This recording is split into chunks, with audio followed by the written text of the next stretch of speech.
Okay, Gruver, you're in for a treat today. J.C. Harris.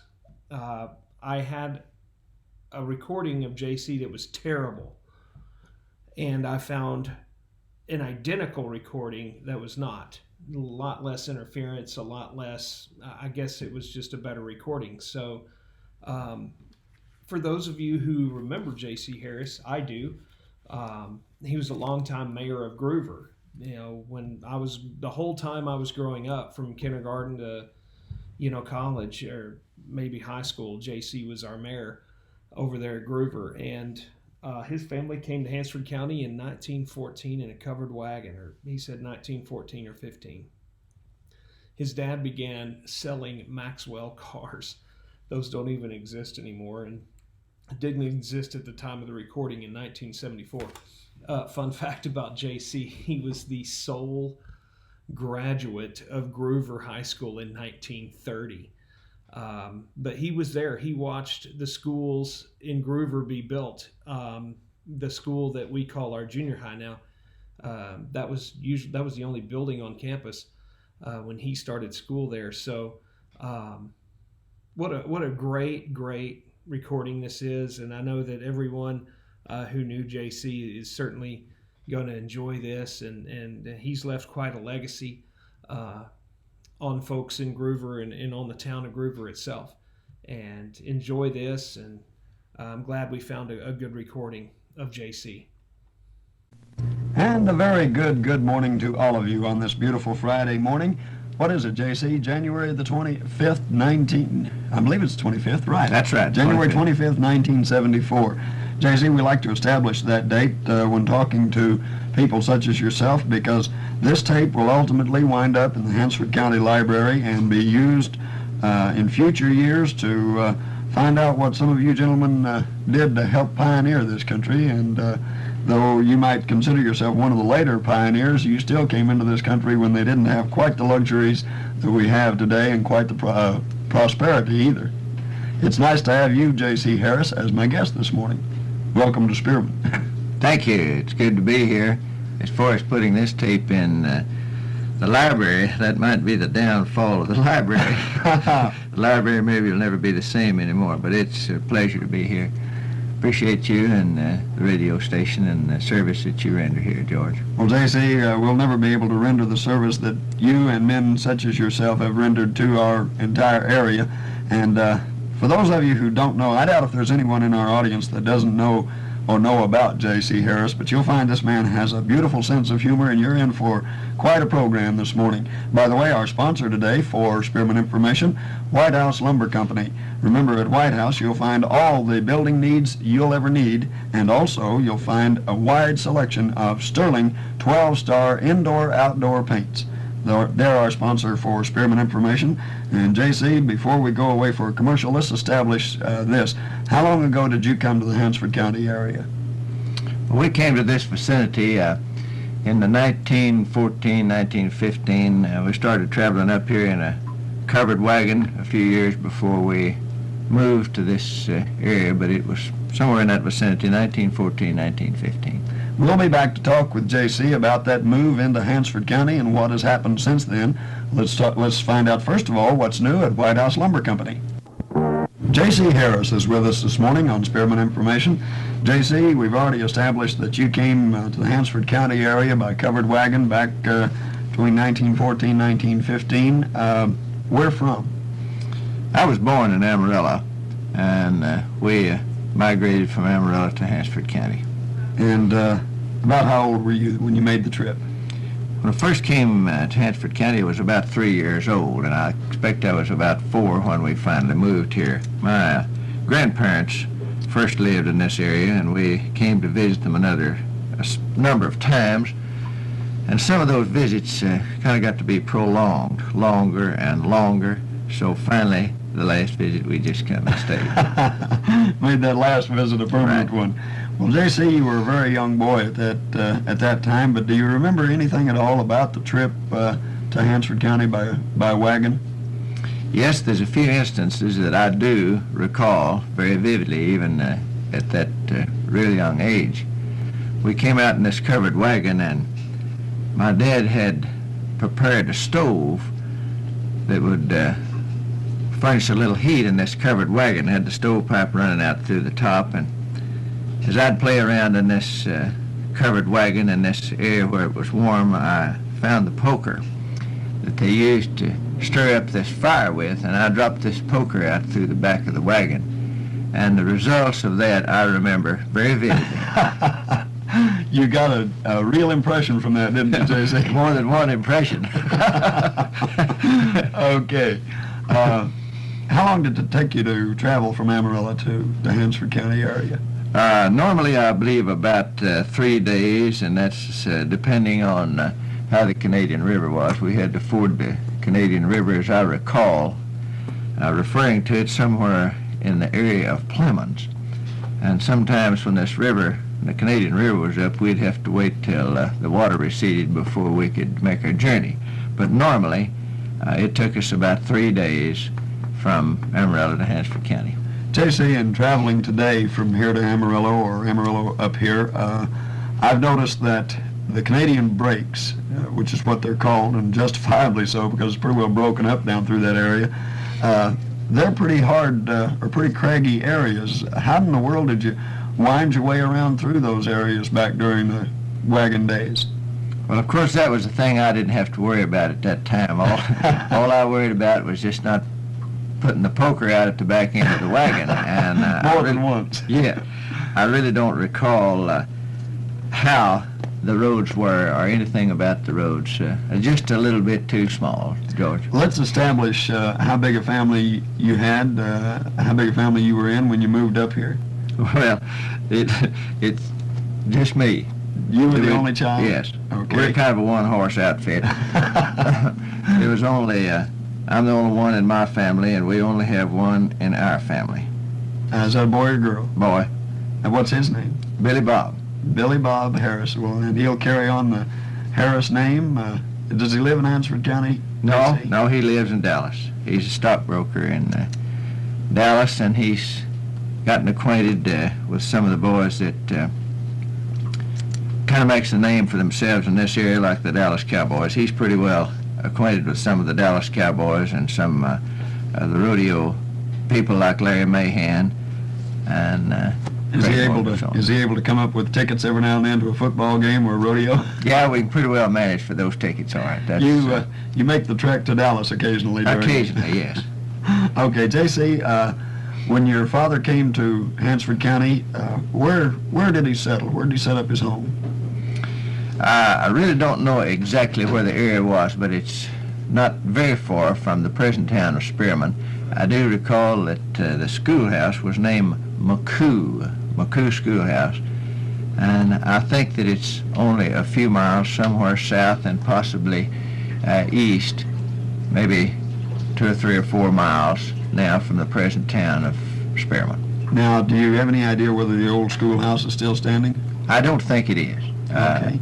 I don't think that there's any of the schoolhouse standing.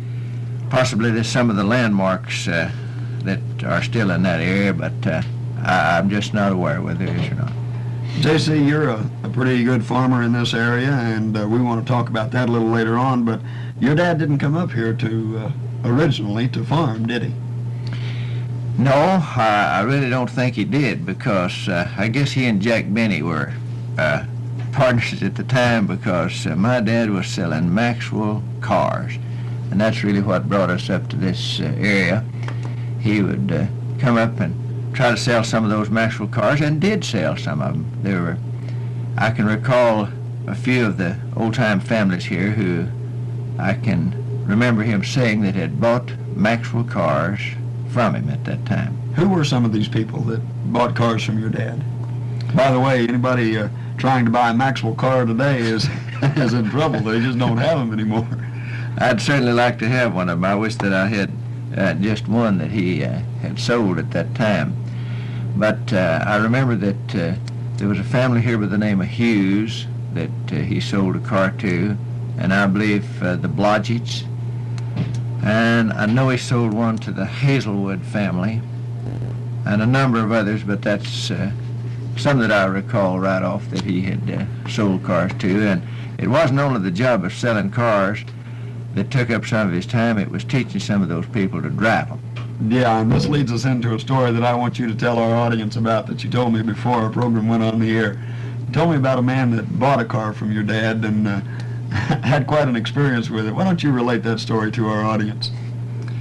Well, this particular family had a number of children in the family, and my father, Will Harris, was attempting to teach some of the family how to drive, and he had almost got some of the kids to the point where he could turn the car loose with them, but the old gentleman insisted and persisted on trying to drive the car himself.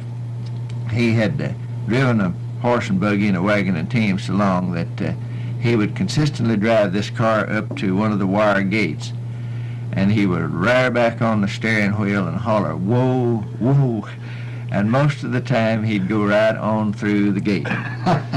Just plowed through that gate. So my father finally told him, he said, "I think that you'll have much better luck if you'll just let one of your sons drive the car." So I think that's the way he got that car sold, was by teaching the boys how to drive. It's a good thing he got some changes made before that car wound up torn to shreds. Well, that's really something. J.C., how long was your dad, Will, in the Maxwell car business here? Really, I don't know just the number of years, but as I recall, the 1915 Maxwell was one that he sold probably the most of, and I just couldn't say. As a guess, I would say 2 to 3 years was about what he sold Maxwells, somewhere from the 1914 to probably 1917, something like that. You were still very young at the time. What did he do when he decided to quit selling Maxwell cars? Well, he gradually got into the farming business as we moved up in this area. Why, he became involved somewhat with his father and with the family as they began farming in this area that I spoke of right southeast of Spearman here. And as the car sales began to dwindle, why, he began to increase his acreage and so on in the farming business, and that's how we got started in the farming business in Hansford County. J.C., what caused the car business to begin to dwindle? Was it just the fact that there wasn't enough people up here with enough money to buy a car? Well, not necessarily that, I don't think, but the distributorship was out of Amarillo, with which was some of our relation had this distributorship of the Maxwell cars, and it was just a little too far away. You'd about wear one of those cars out one trip to Amarillo anyway, so you couldn't take one back over to service it, and it was just a little too far removed from the dealership to really be successful. Do you have any idea what some of those old Maxwells sold for at that time? I really don't. I have no idea. I didn't get into the car business until a number of years after that. I can remember that they were a lot cheaper than they are now. I can remember that in the last of the 30s and the early 40s, that we could buy a pretty good automobile for around $750, $800. Pretty good car. That's pretty reasonable price. Sure. Of course, if you had one of those automobiles, if anyone has a Maxwell that they bought for $750 or $800 back in those days, hang on to it, because it's worth many, many times that amount of money right now. Well, really, George, that wasn't the Maxwell car at that in the late 30s and the early 40s. That was the Fords and Chevrolets and cars like that. I don't believe the Maxwells were being made that late. Probably by 1920, 21, I don't remember when they quit making Maxwells, but it was quite a lot earlier than that. They just, I wonder what happened to them, J.C. Did they just decide to quit making cars, or what? I suppose it's like some of these other automobile companies. They maybe found something that they could make more money at, or they went completely broke. I don't recall the last Maxwell that was made, but it's been a number of years ago, and I don't know anything about even who was the manufacturer of them, what company manufactured the Maxwell.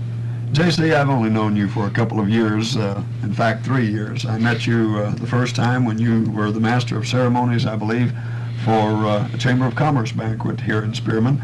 But you've always impressed me as a man that has a lot of drive, but you have a good sense of humor and you get along well with people. You must have been a real go-getter when you were a young man.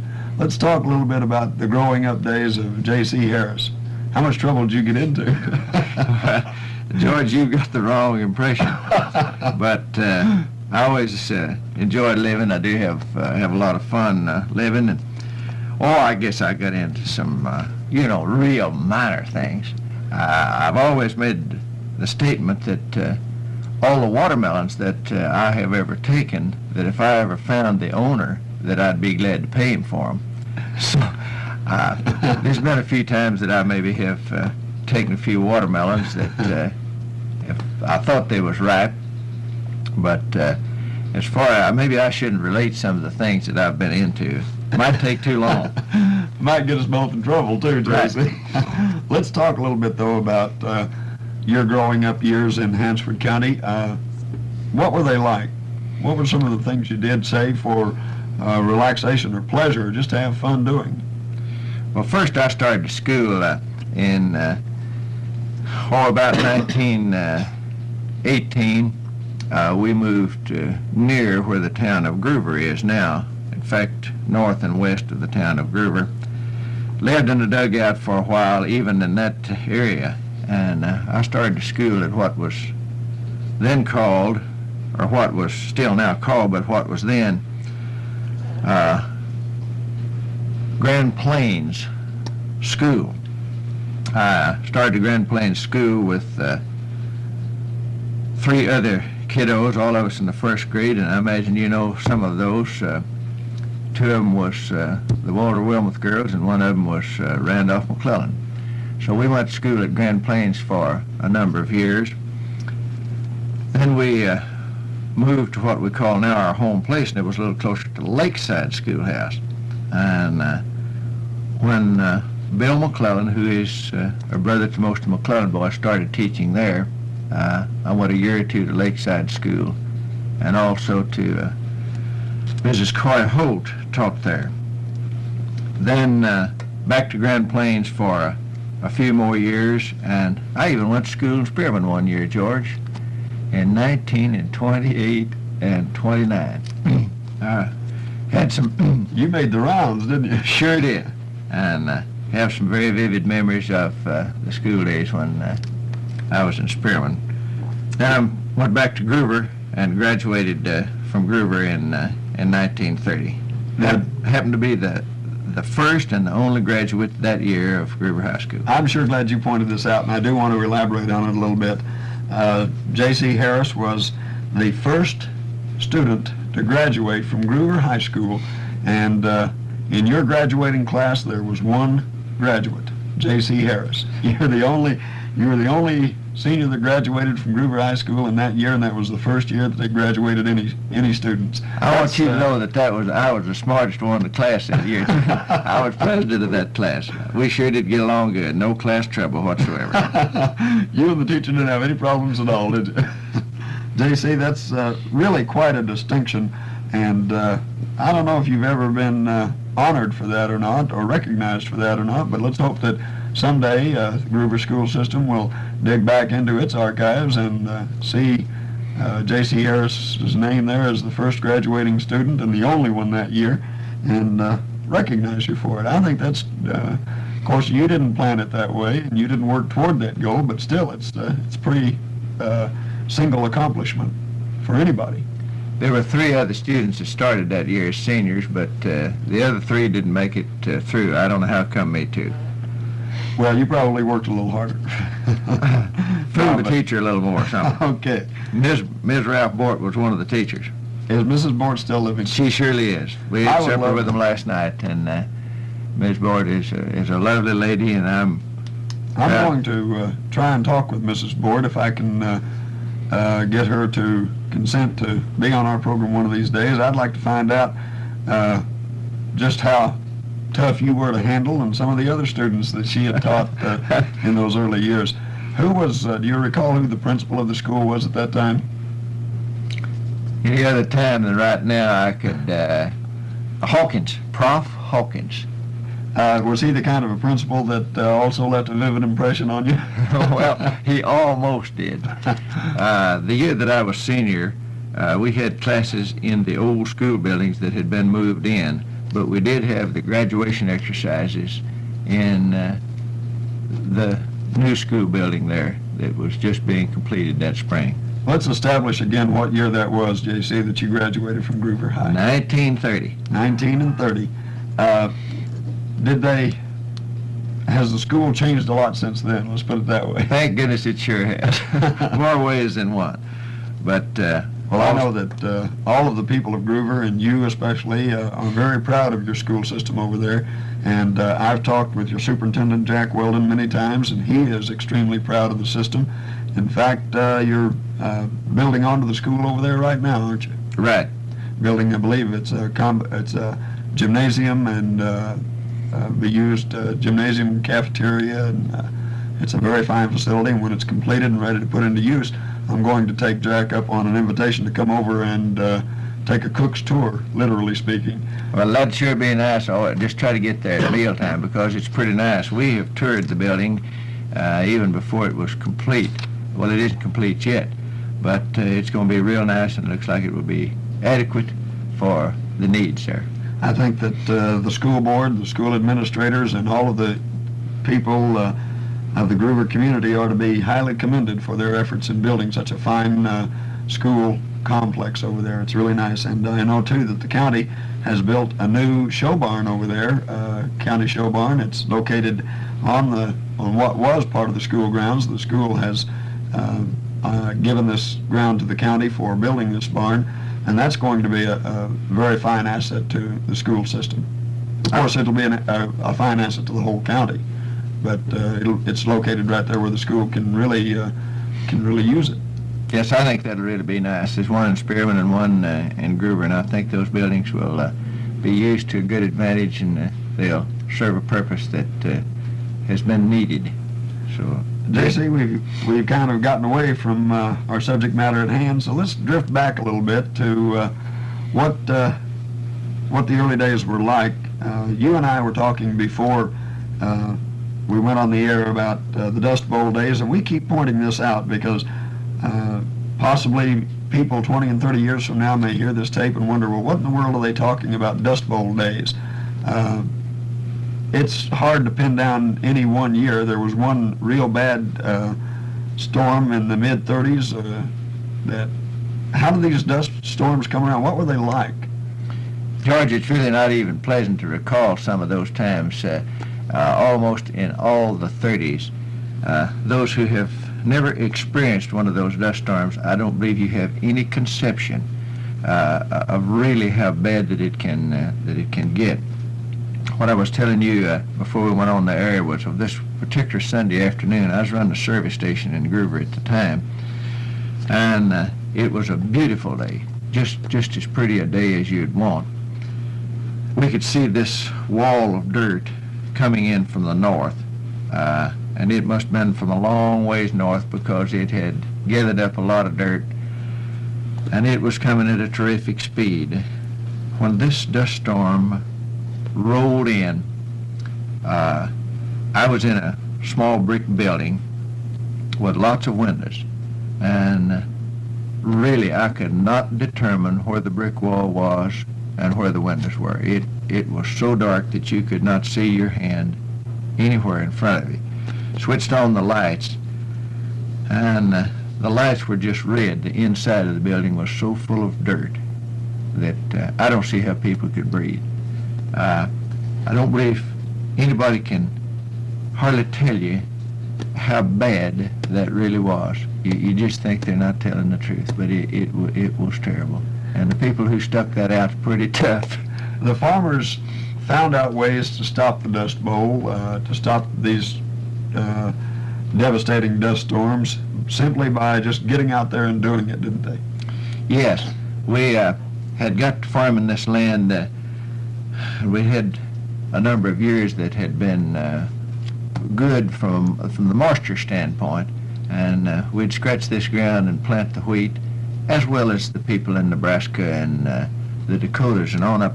It wasn't only here, it was all through the middle United States. And we had never experienced anything like that.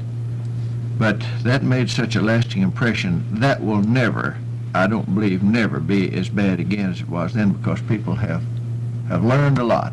And they'll just never let this country get in that bad shape again, and it don't need to. J.C., is this what has caused our so-called changing times? The fact that, well, people make things change. Mother Nature does too, but people have a bearing on it. Have the farmers and ranchers and all of the people who've settled in the Hansford County area, well, the whole Plains area, are they the key to the changes that have come about? We live much better today than, you might say, than you did 30 or 40 years ago. We sure do. Now, I don't know whether I could answer that and say that's the key to this thing or not, but through this changing times, which I think a lot of times we have to go through some hardships to cause us to improve our way of living, and just like we did, well, like we improved our farming at that time, we found that by working this ground deeper and putting some water on it and so on, that we could stop a lot of that dust from blowing, which we did. And you're talking about living better. We certainly do live a lot better than we did then. I did enjoy life then, and I think a person ought to try to enjoy life at whatever period, under whatever circumstances that they are forced to live, whatever they have to live. That you live a lot longer if you'll just enjoy it. Well, you enjoy life today. Amen. Now, J.C., what about living back then? What was it like in comparison to now? Well, it's just quite a lot different, because when we came here, we used the cow chips for fire, wood, and we had our milk cows and our chickens, and we just about lived on off of the ground right there. I can recall in the early days, especially if somebody'd come in and stay all night with us, and we didn't have anything for breakfast, but we had lots of chickens, and I'd go out and dress one of those chickens. That was one of my first jobs when I was a kid, 10 years old. I'd go out and skin some of those fried chickens, and before breakfast, and we'd fry them for breakfast. Done that a lot of times.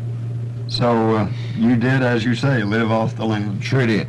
J.C., we're going to be back in a few moments to talk about some other things that occurred back in the early days of Hansford County, and maybe take a look at what's occurring today in our so-called crisis situations.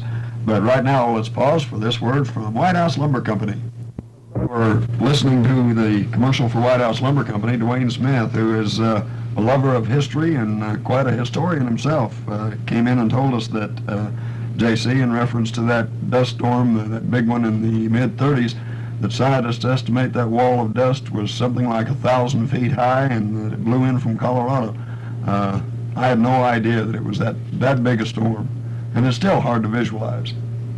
There's some very good pictures of that left, and it seems to me like that wall of dirt was a lot more than 1,000 feet high. But all I remember was that when it did roll in, it didn't make any difference how high it was, because you couldn't see. You were underneath it. That's right. You were underneath it, so you couldn't see over it, and it was... Nobody, at that time, no one cared where the top was. They just wondered where the end was. They wondered when the bottom was going to move. Right. But it was certainly pretty tough on the farmers. The farmers we just lost a lot of land, they lost a lot of topsoil, and there's always been quite a job of being a farmer. J.C., our young people today, when they want to get away from it all, or when they want to have some entertainment or some fun out of life, they hop in their automobile and they drive to Aspen, Colorado, or some of the other ski resort areas. In the summertime, they go to lakes and even down to the Gulf, and some of them many states away. It's nothing anymore to get in your car and drive through 3 or 4 or 5 states in just a matter of very few days. What about back when J.C. Harris was a young man growing up, dating the pretty girls and so forth? What was it like for you? What did you do for fun? Well, whatever fun we had, it was just pretty well confined to within a few miles of where you lived. And we did have a lot of fun. We enjoyed life. We had our own little parties, and all that I had any experience was in the country. I remember the first trip that I ever made of any consequence in an automobile, and that happened to be a Model T. And that was, I believe, in 1925 or 1926. There was 3 of us boys that headed out for Carlsbad Cavern in this Model T. And we thought we had just almost made a trip around the world, because we went to Carlsbad Cavern and got back in this Model T. And that might be something about there, what she's asking about how far that you would travel. Do you have any idea how long it took you to make that round trip? Well, I know that it took over 2 days to get there, because we lost one wheel on this Model T, and that took a little time to get this wheel replaced. But I would say that probably the driving time was about 2 days going and 2 coming back. And as I recall, we stayed about 2 days while we were there. Unfortunately, both of these boys that went with me have both passed away.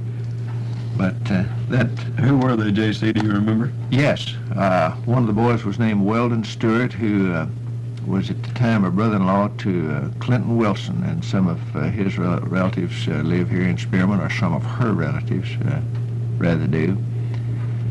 And the other boy was one of the Maupin boys, Buck Maupin, who only fairly recently passed away. Well, we 3 was the one that made the trip to Carlsbad, New Mexico in the Model T. I know that many people join with you in having fond memories about Buck Maupin. He was a much-loved man in this county, and as you say, he just recently passed away. J.C., what about law and order in the days when you first came to Hansford County?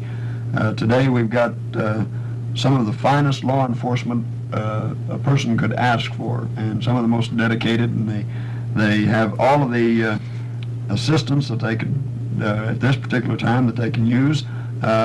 What about back in those days? What was the law like? Well, to me, I have a very pleasant memory of the first law officers that I can remember. The first one, law officer that I can remember real good was called Skeet Richardson, and I remember have some fond memories of Mr. and Ms. Richardson. I thought they were just about the top shelf.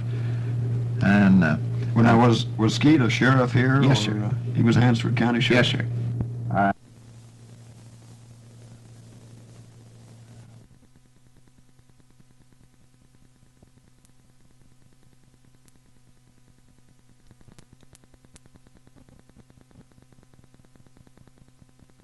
I remember of some mention of the sheriff before him, but that's the first sheriff that I personally knew that become real to me as the sheriff. About how long ago was this? Do you remember? Right offhand, maybe I better not even venture to guess, but it was certainly in the 20s. And about the next law officer that I remember real vividly was the Hicks Wilbanks. I think maybe there was some sheriffs in between. I don't recall. Can't quite put all that together right quick. But the Hicks Wilbanks, which a lot of people here still remember very vividly. And also, he has a very, I remember him, fond memories. J.C., back in those days, there was a lot of lawlessness around our country. There still is today, and granted, much more lawlessness today by virtue of the fact that there's that many more people, I suppose. But the early days, you read a lot about it, the 30s during the Depression, when the bank robbers abounded across our nation, and the murderers and organized crime was in its infancy, and really a warmongering type criminal element. What about up in this country? Did we have much trouble with things like this? Not that I recall particularly. I guess we were so far removed from the areas where I kept up with that. I just, the only time that I could remember of any lawlessness like that, when I was just a child living, I guess it was before Gruver started. Sure it was. And Gruver started in 1928 and 29. This was in the early 20s. Some old boy got in, excuse me, some meanness and hid in a straw stack about a mile from our house. And I remember Hicks Wilbanks going out there and capturing this old boy. And I remember seeing him after Hicks captured him, and this old boy had on a black hat. And I can remember talking about him sticking his head up around this straw stack, and it looked like he's even trying to hide. So that's about all that I can remember from that standpoint, George, as to the lawlessness in those days. Where was the jail at that time, J.C.? Where was Old Hansford the only town there was around? Yes. And Old Hansford wasn't a very big town, I don't suppose. You had a few stores and so forth, but where did most of your goods come from? How did you get most of your supplies and foodstuffs and clothing and things like this? Well, when we was living in this area, we got most of them from Old Hansford. We did probably get a few of them from Amarillo. When we moved to the Gruver area, where Gruver is now, we freighted our wheat to, most of it to Texoma. But Texoma and Guyman was the places then where we got most of our supplies. And that at that time became your main trade area up through there. That's right. Had a good wheat market at Texoma. It seemed like we freighted most of our grain to Texoma by wagon, which I didn't make too many trips with the wagon and team, but I did make a few. A lot of farmers' eyes have lit up the past year with $5 wheat. It's something that you just didn't really believe was going to happen when only the year before it was topped off at around 210 or something like that, and then took a fast dive. What about comparing a $5 wheat year to the early years, especially, say, the Depression years of the 30s? What was wheat selling for then? Really, I remember selling one load of wheat when the price was 25 cents a bushel, and this wheat was docked because of weeds that was in it. And we realized 17 cents a bushel, or we got 17 cents a bushel for one load of wheat. Must have been some dry, hard, long years. It sure was, and the wheat was of poor quality. Now you get about that much for just hauling it. If you're going to haul it very far, much less the price of wheat. That seems so far removed from this $5 or in that vicinity that we think about being wheat. Price of wheat now. I guess the farmer, though, has, I don't know, always thought he was having a tough time. George, that reminds me of a story that I heard once about a farmer that got his leg broke and wanted to take him to the hospital, and there wasn't any room in the hospital except the maternity ward. That's the only place that they could put this old boy was in the maternity ward. So they put him in there on the bed, and right near him there was a lady that was just moaning and groaning and taking on and hollering. And finally the nurse came in and gave this lady a shot. She just quietened right down. This farmer come at the content said, "I want one of those shots." Said, "I'm hurting, I'm suffering too." Said, I want one of those shots." The nurse said, "No," said, "that shot was for labor." Said, "I can't give you one of those shots." Farmer said, "That's the way it goes. Everything always for labor and nothing for the farmer." So the farmer, I guess, has always hollered a little bit, but he sure can't holler about this $5 wheat now, unless things get too high that we have to buy. Well, and we're talking about just such a situation now, with the cost of everything that a farmer needs: fuel, fertilizer, implements, even the seed itself that you plant. Everything has gone up, and probably proportionately to the amount that you're getting for the wheat. So last year was a good year profit-wise, but it may not continue to be that way with the cost of everything increasing. That's very true, because our fertilizer and our fuels has doubled and tripled, and this is just unbelievable how these prices are fluctuating and how that they've gone up. So my guess as to where they're going to go from here certainly doesn't have any basis to even guess what's going to happen. J.C., let's take just a brief moment here to talk about our crisis situation. from the farmer's point of view, and you are a farmer, you farm some 3,000 acres of land in Hansford County. What about the crisis, the shortage of all of these necessities for farming? Is it a reality? Yes, sir, it's a reality, and it's serious. I don't know what is going to come of this, but it seems like when so many things are in short supply, all of a sudden you can't find anything hardly that there's is available in any amount. You drive up to a service station, you go to your fertilizer dealer, you go to your implement dealer, and even I think sometimes maybe go to the grocery store. There's going to be some things short before long, and it is real. How justified it is and how much of it is caused by, I guess we'd say, hoarding or overbuying, I don't know, but this thing's real. J.C., what can be done about it? What can the farmer do? Well, the farmer's a pretty tough individual, and I think he'll find his way along with other people. We may suffer. As far as just the answer to it, I don't know. All I know to do is just do the best you can with what you got. Reminds me of a little book that was out here.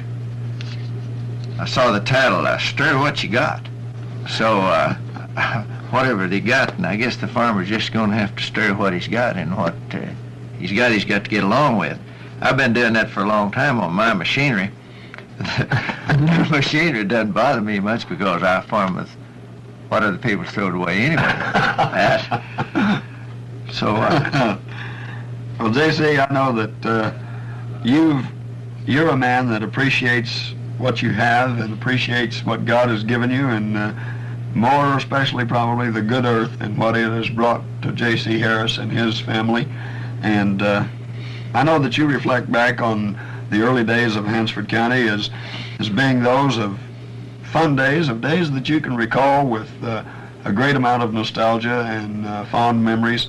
And we'll look forward to you having many more years to look back on and hope that everything goes well for J.C. Harris as it has in the past. Man makes his own bread, and I'm a firm believer that a man makes his own future. I think you believe that, and you've done a pretty good job of it so far. Well, thank you. I just say that I do enjoy living, and I thank the good Lord for what he has allowed me to do in the place that I've had in life. And as far as this changing times that we speak of, I think that's been both profitable and enlightening, and I like to see changes. I like to try something new. That's the only way we'll find out whether it's worthwhile or not, is really to try. It would certainly be a drudgery if everything remained the same, wouldn't it? Surely would. J.C., is there anything else you'd like to let our listeners know about, or anything you'd like to point out before we end our program today? I believe not, but this has been a fair pleasure to me. I thank you for the invitation. I don't think that as far as this, what I've said to be put in the archives will be worth much, but I'll just say thank you for inviting me here, and thank you, Lord, for having a place in this program. Well, J.C., we want to thank you very much, and believe me, what you have said here today will be of great value in years to come. It's of great value to all of us right now. If we can just live by some of the standards that you and men like yourself have lived by all your lives, we're going to be a good old world from now on. So your contributions here this morning are those that are much appreciated by everyone. Again, thank you for being with us, and we'll look forward to having you back one of these days. Well, thank you. I just want to say if we can encourage one another, I guess what the world needs is a little more love, and there are a lot of lovely people that live in Hansford County, in this area, and the Gruver area, and I think by encouraging one another that we can certainly attain a lot more pleasant, a lot happier life. And it's through my friends and through the people that have given me encouragement that's made life really worthwhile. Thank you, George. Thank you, J.C. Harris, for being our guest this morning and for some fine words of wisdom. Our program today has been brought to you by White House Lumber Company on Davis Street here in Spearman, where you'll find all of your building needs, and especially those fine Sterling 12-star paints. Next Monday's guest will be Joe Dan Bryant. He is the Hansford County Chairman for the March of Dimes. We'll be talking to Joe Dan about the March of Dimes program in Hansford County. So until next Monday, have a very pleasant weekend, everyone, and we'll see you at the ball game tonight.